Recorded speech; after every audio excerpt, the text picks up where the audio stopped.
Photographers' rights and the law in the UK. Photographers' rights, public versus private. Members of the public do not need a permit to shoot in public places and, apart from some notable exceptions, you can shoot private buildings or property as long as you're standing on public land. Think of paparazzi stood waiting outside the celebrity's house waiting to take their shot. Public property is rather a loose term, because all land in the UK is owned, even if it's considered as accessible and open to the public. Some public places do have bylaws preventing commercial photography, such as in Trafalgar Square, Parliament Square, and the Royal Parks. If you're carrying out a commissioned gig, even if paid by a third party, you'll need to have a permit. However, if you're just taking personal happy snaps and video for no monetary gain, then you'll be fine. There are some prohibited places which it is an offence to take photos of, such as factories, dockyards, and mines owned by the Crown. These often are well signed to state that there is a no photography policy and as such can be backed up in a court of law. Private property. It can be hard to discern if you're on public or private property, as a lot of private property isn't clearly marked. Unless you're certain that you're on the public highway, it pays to be cautious. If you're on private land and the owner asks you to leave, failure to do so will be classed as trespass. A private landowner or their authorized agents can use reasonable force to make you leave their land, but this doesn't include grabbing or breaking your equipment, which would be classified as destruction of property and/or assault if the force is deemed unreasonable. Note it's a criminal offence to commit trespass on railway or military property, also some politicians and Crown properties within the UK. Be careful when you're out and about in the country with your camera, as most fields, and all farmland, in the UK are privately owned. If filming and recording within the boundaries of a farmer's field without permission, you'll risk trespassing, unless you're on a designated and marked public footpath. For example, filming and recording of in-field of say wildflowers or birds nesting, from the public road is fine, even though they're on private property. This goes for all public photography. Photography on public transport. Trains. You can take photographs at train stations for personal use. All commercial photography requires prior permission from the train operator or network rail. Flash photography is normally banned, and you may be asked not to use a tripod. The tube. Personal photography is fine, but you must not use a flash or a tripod on the platforms. If you want to spend longer than 15 minutes taking pictures, or you want to sell the pictures, you need to apply for a permit. Planes. Airports are private property, so standard restrictions apply. Generally, only photos and video for personal use can be taken in the terminal lounges. Most civil airports have viewing areas outside the boundaries, from where you can take videos or photographs of aircraft. Photographers' rights. Taking pictures of people in public. Could you be breaking any laws when you're taking pictures of people in public? Probably not, but the position under UK law is uncertain. There are no current general privacy laws under UK law. However, UK courts must consider the European Convention on Human Rights. This gives everyone the right to respect for all their private and family lives. This is an area of law is developing rapidly recently due cases ruled on by the judiciary within Great Britain. It is hard to be certain what would constitute as an infringement within the European Convention on Human Rights.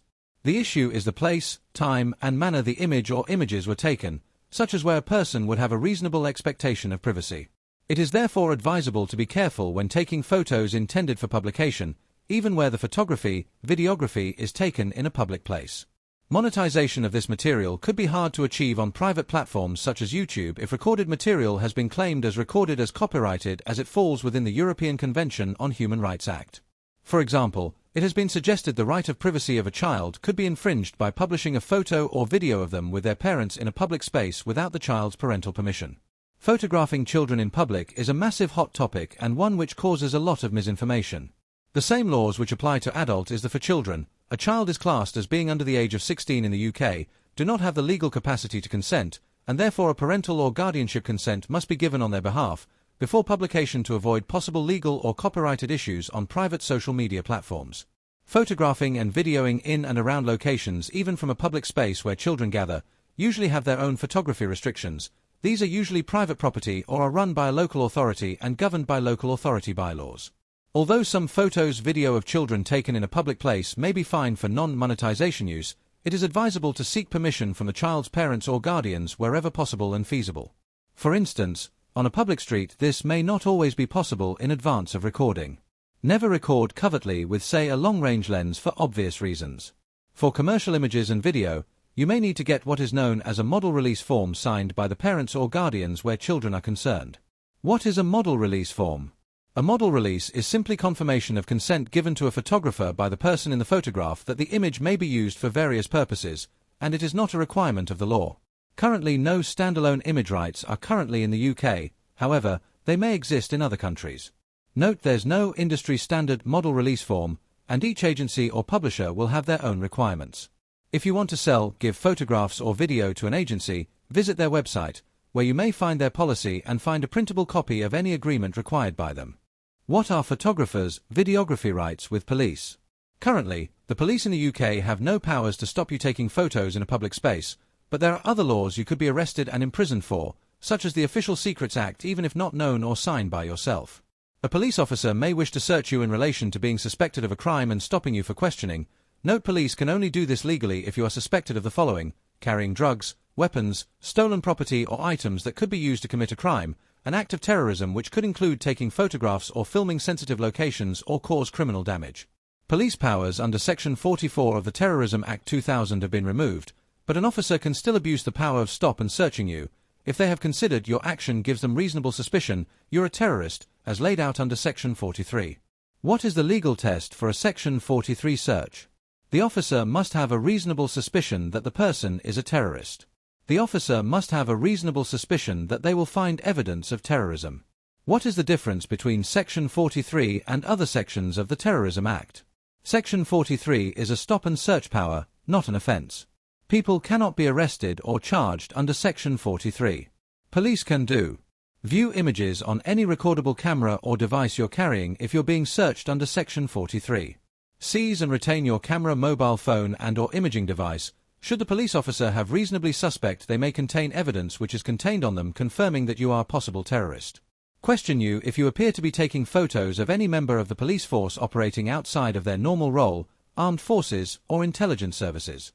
Arrest you for taking pictures of the police, armed forces or intelligence services under Section 58A of the Terrorism Act 2000, if they have a reasonable suspicion that the information recorded is designed to provide any assistance to a known or unknown person committing or planning an act of terrorism. What the police can't do: stop and search you under Section 44 of the Terrorism Act 2000. Due to this being abused, this has been removed. Prevent you taking pictures on the public highway, although you could be charged with obstruction or a public order offence, breach of the peace, for example. This would depend on their information received or perceived when speaking with you. Only give information you are legally required to give to the police. Delete or ask you to delete digital images at any point during a search under Section 43. However, the police can do this following seizure, only if there is a court order or similar permitting this action in law. Arrest you for photographing police officers involved in the course of normal police duties and incidents, unless they have a reasonable suspicion the pictures and/or video taken would be used in assisting any terrorist activities.